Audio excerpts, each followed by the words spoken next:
પૂરું નથી થતું.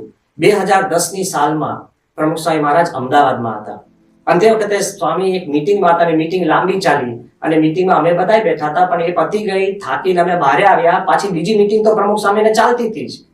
અને મીટિંગ કરીને સ્વામી જ્યારે પાછા પોતાના શયનખંડમાં આવીને પોતે બાથરૂમ તરફ જતા હતા, તે વખતે દિવાલે હું ટેકો દઈને આમ માથું અડેડીને આમ બેઠો હતો અને માથે આમ હાથ રાખ્યો હતો અને આમ માથે હાથ રાખ્યો હતો અને સ્વામી એકદમ આશ્ચર્યચકિત કરી ઉભા રહી ગયા. સ્વામી કે લે, દિવાલે અડેલીને બેઠો છે અને લમણે હાથ દઈને બેઠો છે.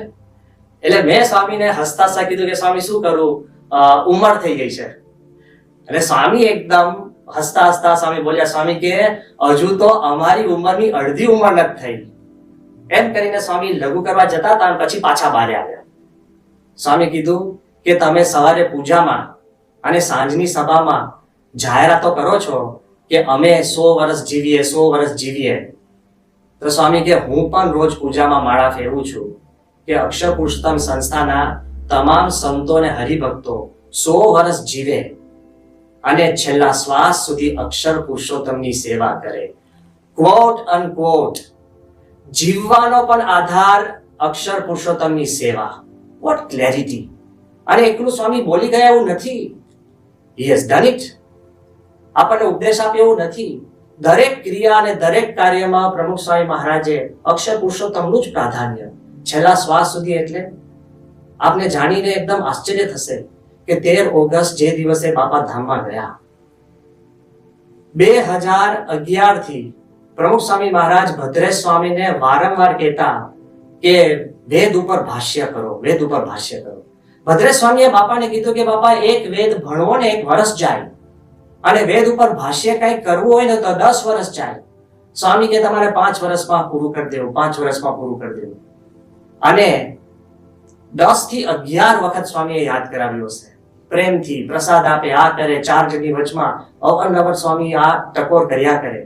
પણ કોણ જાણે બાપાની જ પ્રેરણાથી 13 ઓગસ્ટ 2016 જે દિવસે બાપા સાંજે ધામમાં ગયા, એના પહેલા જ રાતે ભદ્રેશ સ્વામી અને બધા સંતોને પ્રેરણા થઈ અને આખું ભાષ્ય 5000 પેજીસ એ બપોરે 2 વાગે પૂરું થયું. અને જેવું સ્વામીની પાસે પહોંચાડ્યું તો છેલ્લું સ્વામીએ જેમ ઠાકોરજીના દર્શન કર્યા એમ ભાષ્યનો સ્વામીએ સ્પર્શ કર્યો. અક્ષર પુરુષોત્તમ ઉપાસના, અક્ષર પુરુષોત્તમની વાત છેલ્લા શ્વાસ સુધી સેવા કરવાની સ્વામીએ પોતે કરી બતાવી છે. અને એટલું છેલ્લા શ્વાસ નહીં, શ્વાસોશ્વાસ એક એમની ક્રિયા જો આખું જીવન આપણે અભ્યાસ કરો કે એનાલિસિસ કરો. પ્રમુખ સ્વામી મહારાજ આપણે કહે છે 1200 મંદિરો બાંધ્યા, પણ એમાં કોની માટે? મૂર્તિ અક્ષર પુરુષોત્તમની. આપણે કહીએ છીએ કે સ્વામી શ્રી 2.5 લાખ ઘરોમાં પધરામણી કરી, પણ પોતે પહોંચે પહેલા અક્ષર પુરુષોત્તમની મૂર્તિ પહોંચે.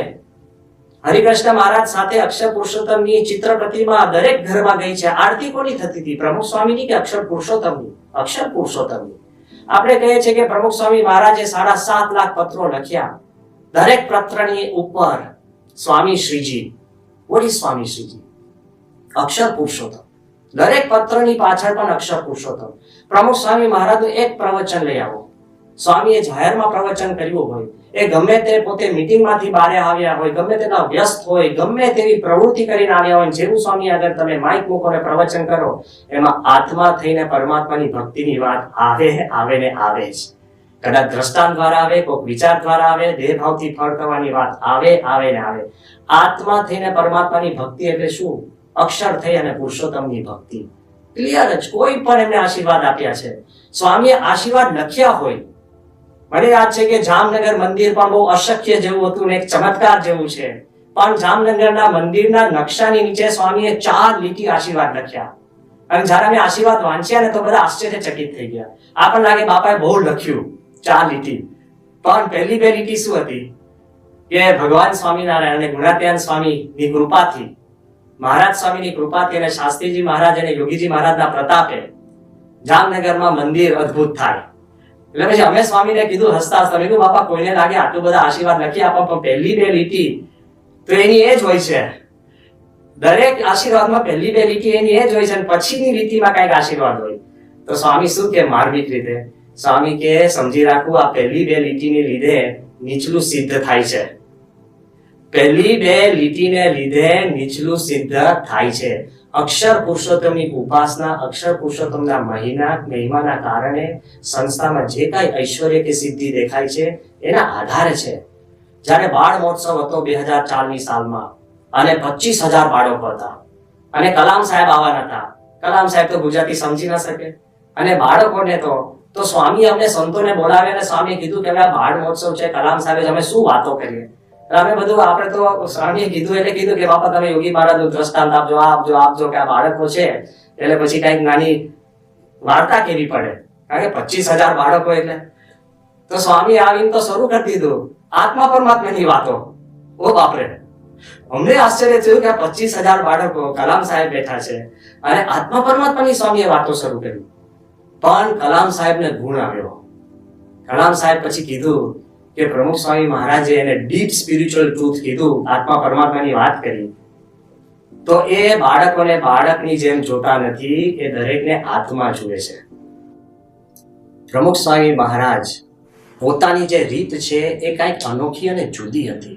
આપણને એ પણ વાત સમજવા મળે કે જે કાંઈ એમને કર્યું છે એની પાછળ અક્ષર પુરુષોત્તમની એમની ભાવના છે અને એ એમની પ્રેરણા છે. વિચાર કરો કે જ્યારે ટ્રાન્સેન્ડન્સ પુસ્તક લખાતું હતું અને મહંત સ્વામી એના સાક્ષી છે, તે સ્વામી હું આપની હાજરીમાં પ્રસંગ કહું છું, અને કલામ સાહેબે પુસ્તક પતી ગયા પછી એમાં કયા ફોટા મૂકવા અને ફોટા મૂકવા માટે કલામ સાહેબે જ સિલેક્ટ કર્યા હતા અને એ ફોટામાં સિલેક્ટ કર્યા હતા. એની અંદર કલામ સાહેબે કીધું હતું કે આ બધા ફોટા મૂકીશ પણ મને નીલકંઠ વર્ણી ગમે છે, હું નીલકંઠ વર્ણીનો ફોટો મૂકીશ, કારણ કે ટ્રાન્સેન્ડન્સની અંદર નીલકંઠ વર્ણીની વાત શું આવે પણ મારે મૂકવો. પણ પ્રમુખ સ્વામીને કયા ફોટા મૂકવા છે તમે મને કહો. 2015ની સાલ, બાપા એવું કાંઈ બહુ બોલતાય નતા, પણ જ્યારે અમે લઈને ગયા અને સ્વામીને કીધું કે પ્રમુખ સ્વામી બાપા આપે કયા ફોટા મૂકવા છે, ત્યારે બાપા બે શબ્દ બોલ્યા. સ્વામી કે અક્ષર પુરુષોત્તમ અને યોગી મહારાજ શાસ્ત્રીજી મહારાજ, આપણા ઈષ્ટદેવ અને ગુરુ પરંપરા, એટલે યોગી મહારાજ શાસ્ત્રીજી મહારાજ. એ વાત લઈને સ્વામી તિવારી સાહેબને લઈને આપની પાસે અમદાવાદ મળવા આવ્યો હતો. મહંત સ્વામી કે તિવારી સાહેબને આપના ઉતારામાં લઈને આવ્યો ત્યારે અમે પુસ્તક દેખાડી કીધું કે આ પ્રમુખ સ્વામી ફોટા મૂક્યા છે. પછી તિવારી સાહેબે આપને કીધું કે સ્વામી અમારી ઈચ્છા છે કે આપનો ફોટો મૂકો. તિવારી સાહેબે આપને વિનંતી કરી. આ તો આપણે સંતો અને હરિભક્તોએ સમજવા જેવું છે કે એ જ પરંપરામાં આપણને ગુરુ પ્રાપ્ત થયા છે. પ્રમુખ સ્વામીએ પોતાના ફોટાની વાત ન કરી પણ પોતાના ગુરુના ફોટાની વાત કરી અને ઈષ્ટદેવની વાત કરી. મહંત સ્વામીએ તે વખતે તિવારી સાહેબને આગ્રહપૂર્વક કહ્યું કે તમે મારો ફોટો મૂકતા નહીં. શાસ્ત્રી મહારાજ, યોગીજી મહારાજમાં બધું જ આવી ગયું અને પ્રમુખ સ્વામીનો ફોટો લીધો છે એટલે બધું જ આવી ગયું. તો એ પરંપરામાં આપણે આવીએ છીએ કે આપણે આ જીવની અંદર પ્રધાન અક્ષર પુરુષોત્તમ જ હોય, બીજું કાંઈ હોવું જોઈએ નહીં. અને પ્રધાન એટલે કેવું પ્રધાન? તો એક વસ્તુ મારે કહેવી છે કે મહંત સ્વામી મહારાજ આપણને આગ્રહ કરે છે કે આપણે વી મસ્ટ રીફોકસ ઓન અક્ષર અને પુરુષોત્તમ. મંદિરો કરીએ, ઉત્સવ કરીએ, સમયા કરીએ, ગમે તેટલી સિદ્ધિ પ્રાપ્ત કરીએ, પણ આપણો બેસિક ગોલ છે એ અક્ષર પુરુષોત્તમની ઉપાસના, કારણ કે એનાથી આપણને ગતિ પ્રાપ્ત થાય છે, એનાથી જ પ્રગતિ છે અને એનાથી જ આપણને પ્રાપ્તિ છે. જો કોઈ આપણને કહે કે આટલો બધો આગ્રહ કેમ, તો એક વાર શ્રીજી સ્વામીને અમે પ્રમુખ સ્વામી પાસે એક ઇન્વિટેશન કાર્ડ લઈને ગયા હતા અને એમાં મહારાજનો ફોટો હતો ક્રિએટિવલી અને એમાં પછી બાપાનો ફોટો હતો. તો સ્વામી ધીરે ધીરે પૂછવા સ્વામી કે ગુણાત્યાન સ્વામી ક્યાં છે? એટલે અમે કીધું કે બાપા કે અમને ખબર જ હતી કે આપ આગ્રહ કરશો કે ગુણાત્યાન સ્વામી મૂકો. સ્વામી કે અમે નહીં, મહારાજનો આગ્રહ છે કે ગુણાતીતાન સ્વામી સાથે હોય. મહંત સ્વામી કહે છે ને કે મહારાજ રાજી થયા છે કે જોડ મળી ગઈ. તો શ્રીજી મહારાજનો આગ્રહ છે કે ગુણાત્યાન સ્વામી ભેગા હોવા જોઈએ. તો આ વાત આપણે જ્યારે સમજીએ તો એની થોડીક જુદી રીતે જો સમજવા માંગીએ તો આપણે સમજી શકીએ એમ છે. આપણા સત્પુરુષ, આપણા ગુરુ અને આપણા ઈષ્ટદેવ કેમ આગ્રહ કરે છે, અને આ પ્રેમાગ્રહ છે, દુરાગ્રહ નથી. there is a passion for અક્ષર પુરુષોત્તમ. કેમ? તો મારો પ્રશ્ન એ છે કે what is wrong with having a passion? ગાંધીજીની પેશન હતી અહિંસા, તેમાં ખોટું શું હતું? જે passion which brings goodness to the world, what is wrong in having such a passion? આ દુનિયાની અંદર કોઈ સ્ટેમ્પ કલેક્શન કરતું હોય, કોઈ લોક્સ કલેક્ટ કરતું હોય, કોઈ ગાડીઓ કલેક્ટ કરતું હોય, કોઈ પેઇન્ટિંગ્સ કલેક્ટ કરતું હોય, કે છેવટે કોઈક ગણપતિની મૂર્તિઓ કલેક્ટ કરતો હોય, તો એ બધાની છે ને આમ they are praised અને બધાની વાહવા થતી હોય છે સિમ્પલ કલેક્શન માટે.